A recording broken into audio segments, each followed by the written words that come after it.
What is Vogon technology in the simplest way possible? A lot of people think that blockchain and a database are the same thing, but they're not. So let's start with what is a blockchain. Think of it like a digital ledger, right? It's a list of transactions that everyone can see and agree on. But here's the thing, it only has the hash, which is a cryptographic representation of the transaction. Think of it sort of like a digital fingerprint that represents the transaction. It doesn't store all the details of what went down in the transaction. Now, when it comes to databases, that's where all the juicy details are kept. Your name, the amount of the transaction, the time, all that stuff.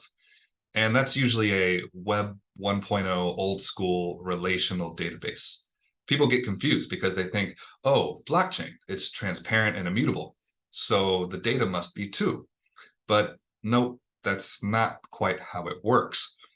The hash on a blockchain is immutable, sure, but the actual data behind it, the juicy details, is the stuff in the database. And that can be changed and isn't always fully transparent. So in simple terms, the blockchain is like a cover of a book, and it gives you a general idea of what the story is about. But the actual details of the story, that's the stuff that can be edited or hidden. That's all in the pages of the book or the database. And Vogon itself has combined both of those components into one and built a decentralized cloud where now the data is stored in a personal data lake of your data. And that personal data lake is a neural node of your authentic intelligence, your authentic human experience. And when you share it with others, it becomes what we're calling collective intelligence.